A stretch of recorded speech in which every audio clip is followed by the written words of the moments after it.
Hello, everybody. How are you doing? Happy Thursday.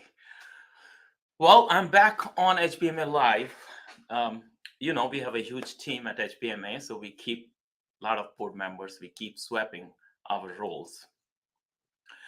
But today, I'm going to talk about a very interesting topic, and this is perfect and appropriate for all of our medical billing companies, people who do medical uh, billing, and then credentialing is a part of the process. We know credentialing is extremely, extremely important for all of our providers. And I'll give you a story. We had a situation with one of the doctor's office. It's a huge office. They have hundreds of providers, but they also have hundreds of middle-level providers, nurses. They hire in the hospital setting. They hire them in the SNFs, assistant living facilities, senior living facilities. And the most important like the critical thing which is happening in their business is a lot of these providers or middle level providers, when they are being hired, they start the billing and sending the charges under their names, but they are not able to do their credentialing or finish their payer enrollment on time. So sometimes over a period of 3 months or a 6 months period, when we do their, when we routinely check why their AR is low, or why, yes, the event has been started. Well, if there is a delay, I don't know why. Are you able to hear it? Um, I hope everybody should be able to hear it, but let me just send a message.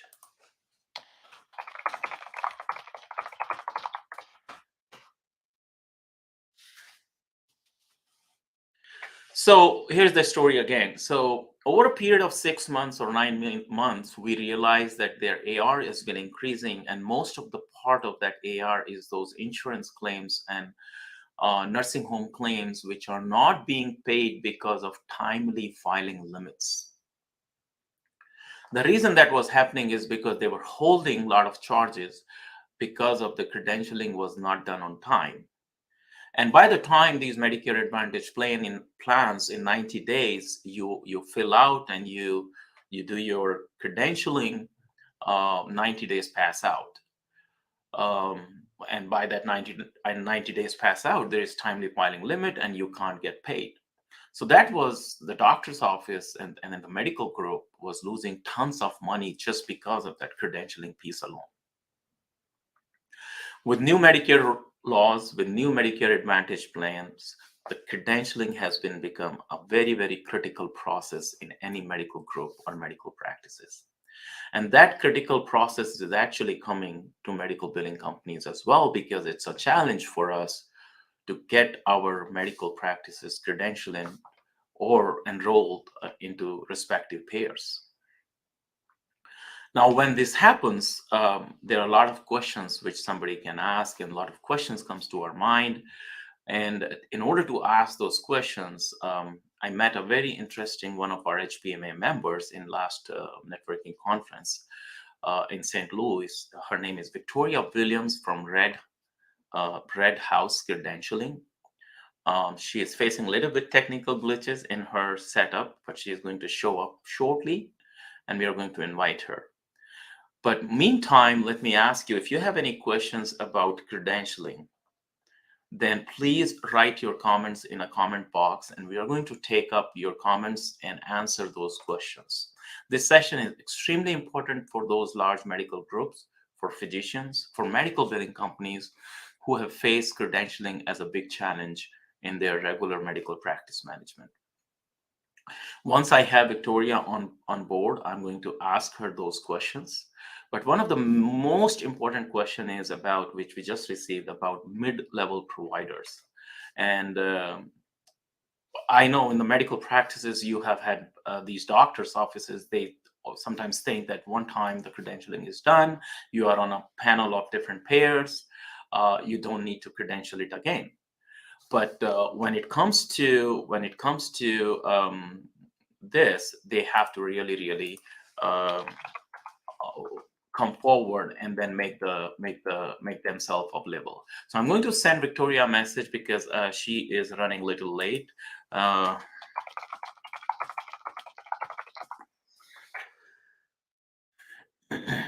Hey, Victoria, are you there? Victoria, are you there? Well, I'm trying to see if she comes, but so the most important thing in credentialing, and we'll start with the Medicare and we'll start with Medicaid, but we will also jump on the Medicare Advantage plans because those Medicare Advantage plan. Hi, Victoria, are you there? I am trying to unmute. Can you hear me? Oh, I unmuted you, so you are fine. Just turn on your camera and you're good to go. If you give me 1 minute, I'm actually just stole my fiance's laptop, and I'm going to see if I can get a better connection because that one I can actually. No, you are good right now. Just turn on your face. You're good. You're good. Okay. Just turn on the camera and we're good to go.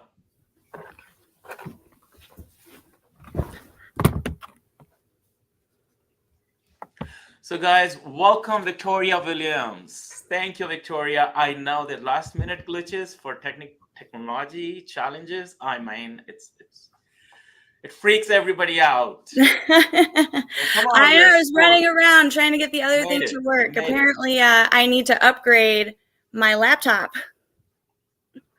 Well, let me invite you. I think you have met Victoria before in one of our HBMA live. And I'm going to ask Victoria, we gave a little story about a medical group who lost millions of dollars because their credentialing for mid-level providers were not done timely. What can they do? What could they have done differently? Because these medical practices, they hire mid-level providers all the time. What's your advice? So it's very important that your mid-levels that are able to be enrolled with payers, so that would be like your nurse practitioners, RNs typically do not need that full credentialing. But to start the process right away. And part of that comes into the HR processes. So we know that sometimes, and especially right now, there's a lot of turnover, especially in mid-level staff. And so the moment that offer letter goes out, the credentialing needs to start. And the payer enrollment. How much time typically it takes? Let's say we hire a physician, we hire a mid-level provider today. What do we need to, especially in the Advantage plan, Medicare Advantage plan, and all of these Medicaid Advantage plans, because they do need credentialing and enrollment, right? Correct. So I would say most payers right now, we're talking your major payers, so Aetna, Blue Cross, UHC, all of those big guys, are typically running anywhere from 90 to 180 days. And to be clear, that is just for the review and credentialing process. So if there are any document requests, that timeline could potentially start over. And that also does not include the contracting timeline if it is also a new contract between the payer and the provider. What's the difference between credentialing and payer enrollment? So credentialing itself is the process of obtaining, verifying, and assessing the qualifications of a healthcare practitioner to provide patient care services in or for a healthcare organization. That is so that is like what is CAQH? When doctor says, okay, I have entered all my data into CAQH, what does that mean? So CAQH is the essentially platform that the major payers will utilize to verify your credentials. So we submit an application to, say, Aetna. We say, hey, we want to be friends. Here's all of our basic information. They access that CAQH ProView, which acts like your credentialing application. It has all of your demographics, all of your practice demographics, all of your necessary documents in one place. And this allows them to capture all of that data and do their internal credentialing process, hopefully with minimal outreach to you or to the provider, whoever is managing it. So the key is to keep that CAQH up to date. It typically, I believe, is 4 months that the system itself requires you to update, but I highly suggest going in there every month and making sure it is all still accurate. So it has nothing to do with payer enrollment. or putting the doctor on the payer panels? So it does. It just works as an electronic credentialing application instead of having to do a paper application to the payer. But does it automatically allow a physician to see his contractual rates or contracts? No. So the contracts are typically between the provider or whoever is providing them services and the payer themselves. The CAQH program is strictly for the credentialing piece of it. So you aren't going to be able to see your rates or contracting there, and it won't automatically enroll you either. You still have to put in the request to the payer that you want to be contracted. All the information from CAQH. So credentialing and payer enrollment is same, right? It basically you're sending your information to the payers. So yes and no. And I say that because I'm sure that we have certified credentialers here. Mm-hmm. And I know that they like to make sure that we define the two. So the credentialing is actually the internal process that, say, a facility would use to make sure you are a valid provider and you're able to provide safe services. Whereas the payer enrollment is we are providing the information for the payer to do the credentialing. Okay, got it. So credentialing is more like an in-house process for physician groups and doctor offices and facilities, hospitals, nurses, all of those. Correct. And they collect all the data from the doctor, his certificates, and all of that good stuff. And then they submit that to the payers electronically using CAQH, and that is called the payer enrollment process. Correct. Fantastic. That is actually, I didn't know about that there's a difference between that. So that's a good news. Now, how do they start after that? What's the process to reach out to the agents, to the insurance agents, and how does that work? So most insurances have an online request form at this point in time. We're almost to 2023. Most of them are off of paper. So Google in this instance is your best friend. So say you want to join Aetna, you'll Google Aetna join the network. It's going to take you to their website and their provider site, and they typically will have a join the network button. That will collect the basic information that they need, including your CAQH ID number, so that they know to access your CAQH. And then that starts the process. So that's your initial request to join. We want to be friends with you. They'll review your request, your specialty against the network, whether or not the network has a need. If they do, then they start proceeding with the credentialing process, and Aetna would then go into CAQH to verify your application and credentials.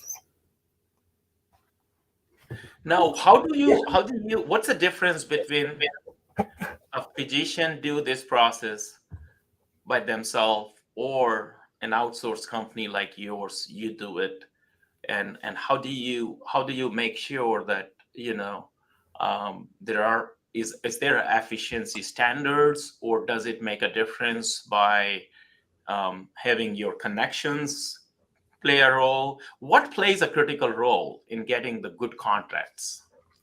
So I would say, as far as payer enrollment, physicians and providers can definitely do it themselves. Correct, CAQH. But it's very tedious and time consuming. And you're right, experience does play a role in it. So for example, I know that if I call Aetna twice with the same concern, I may get two different answers. Mm-hmm. If you don't do this every day for over 7 years, you may not realize that and take whatever is said to you at face value. So that's one of the benefits of possibly outsourcing, or at least bringing on a consultant, is being able to hear those trigger words, and that doesn't seem right. Let's take another look at that.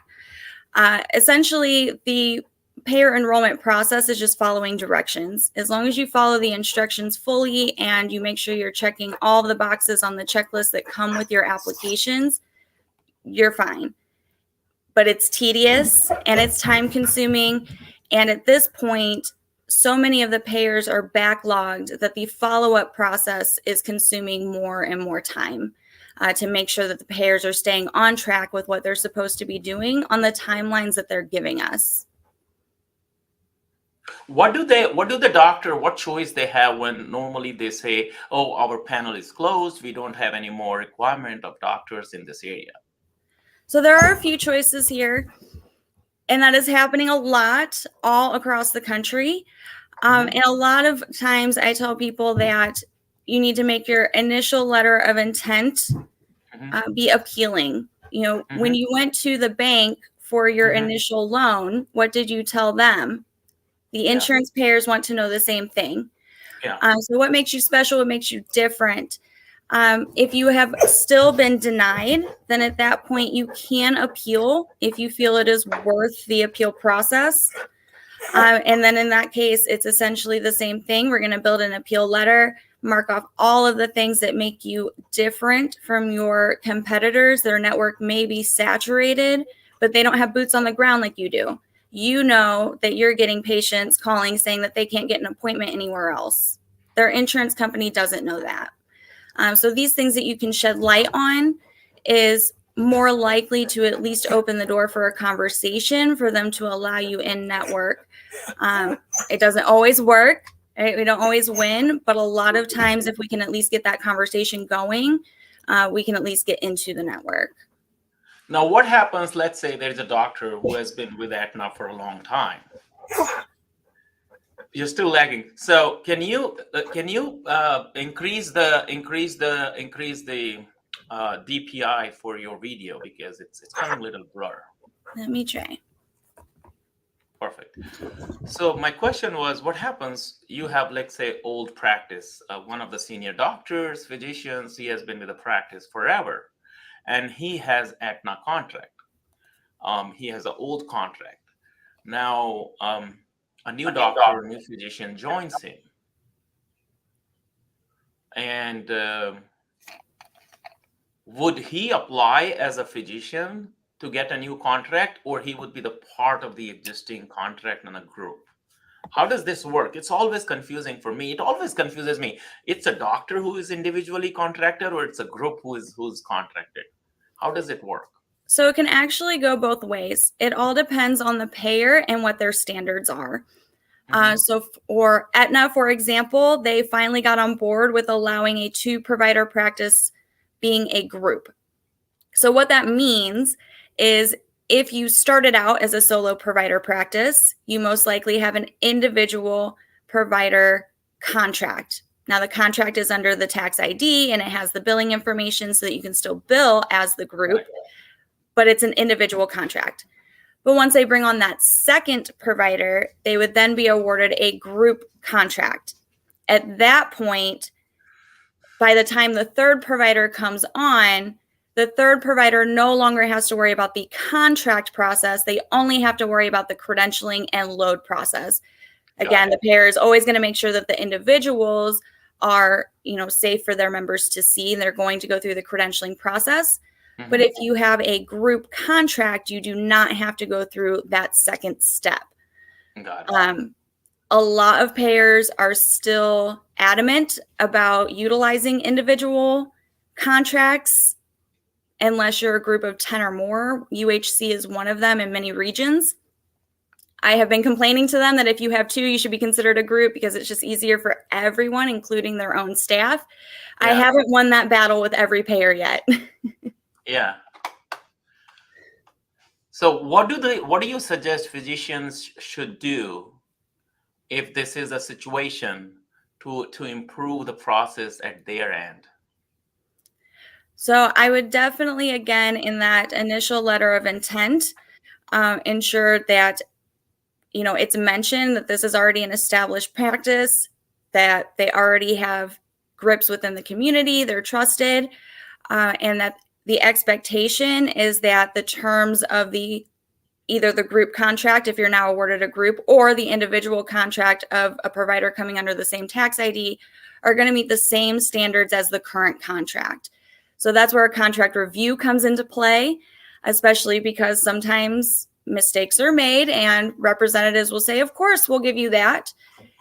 But then the actual contract comes over and it wasn't that. Maybe it was a lower rate, or some of the language was different than what was discussed. So that's where you want to review the current contract. with what just came in the door and make sure that those standards meet. And if they don't, you can go back to the payer and say, this is what we need to redline, this is what we need to do on rates, and this is why. So when you do that, when it's like an attorney work. So we are very clear at Red House that we are not attorneys. We do have an attorney on staff, if they want to take it to the next level. We do have a lot of experience in contracts. I think most payer enrollment services do.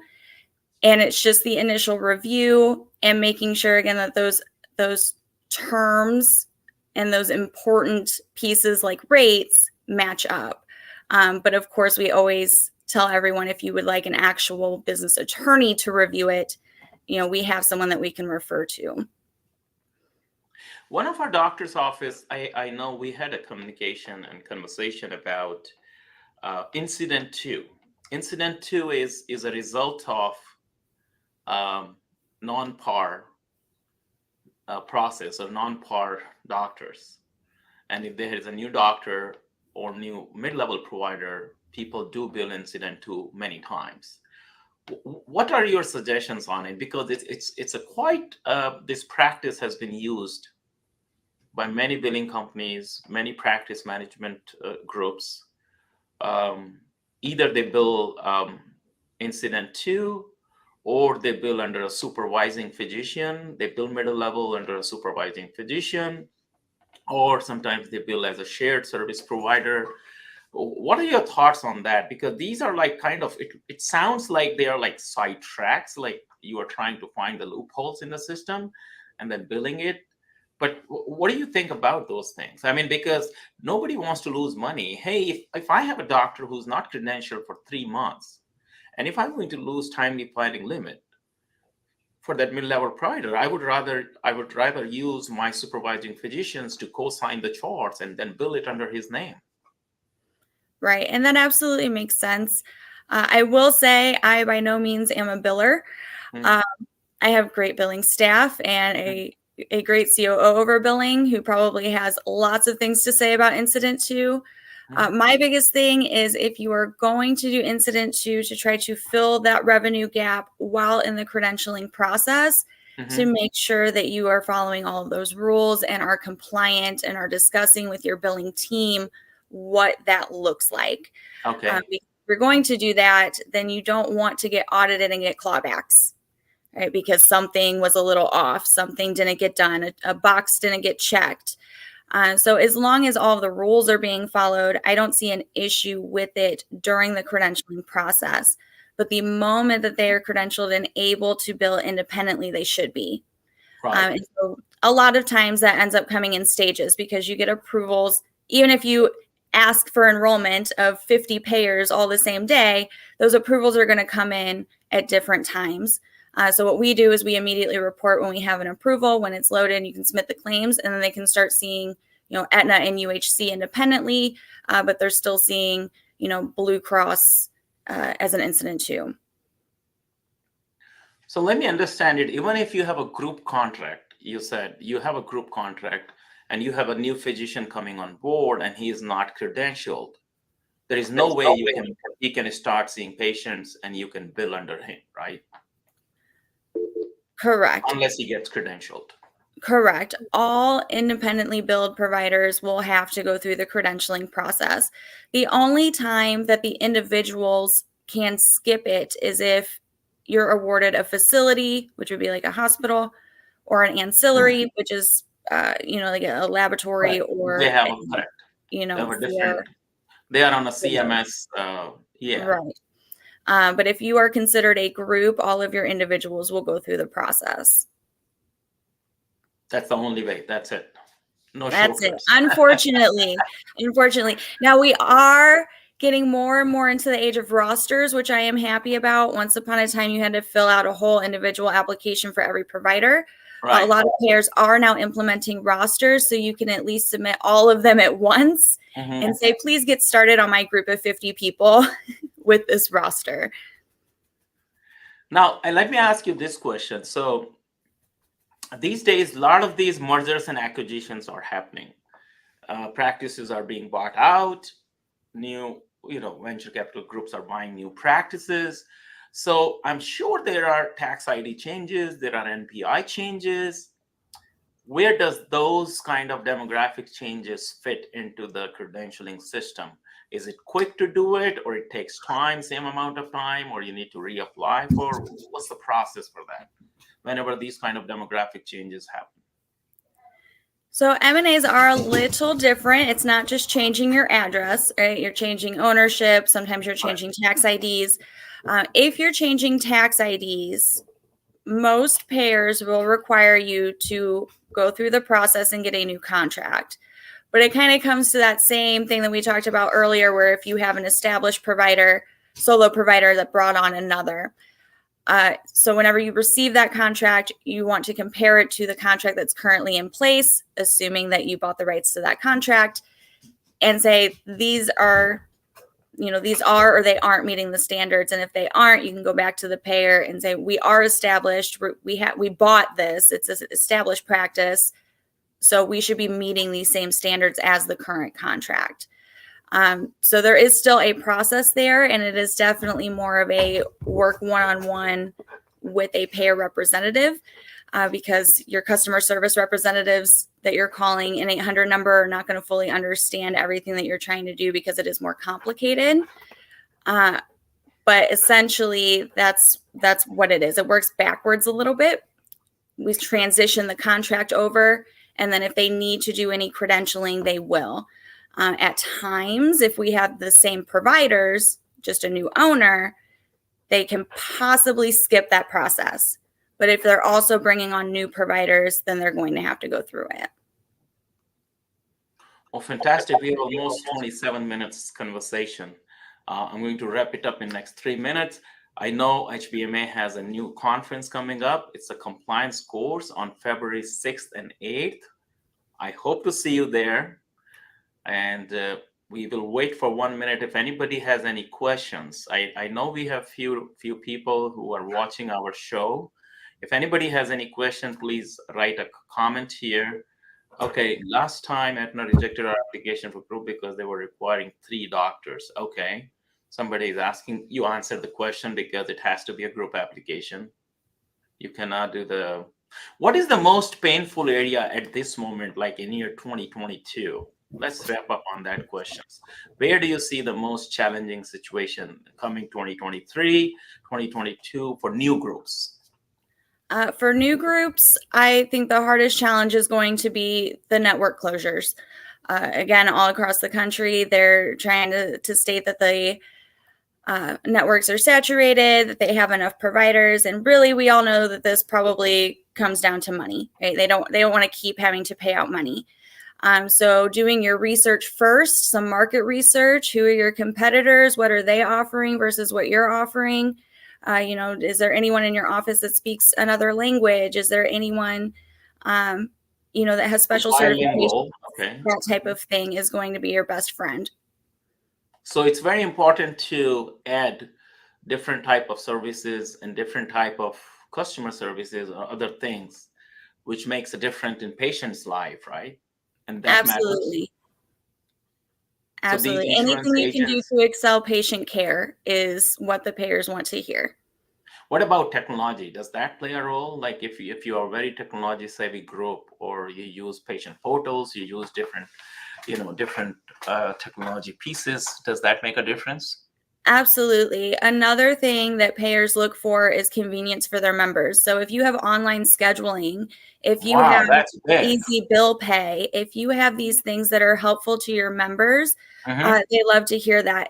And also, if you have automation for your own processes that's going to minimize any errors going over to the payers, those are the type of things that kind of put a light bulb in their head of they would want to partner with you, because those are the type of things that they're doing and that they're using. This is fantastic. Wow. So everything, whatever you do in your practice now plays a role into credentialing, enrollment, and finding better contracts.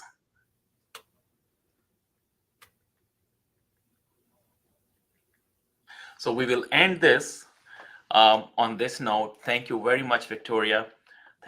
Thank you for your time. I know we have a lag going on. I hope the recording will come well, and then we will have this straightened out. So thank you very much, and look forward to seeing you in more shows. Thank you for having me, and I will make sure I upgrade this laptop here. Thank you. Until next time. Well, with this, I'll end the show here. Thank you very much for participating. Don't forget HBMA Spring Compliance course. It's a limited course for a limited number of people. You can go on our website, hbma.org, and sign up for that. Until then, have a great week ahead. Thank you very much for participating.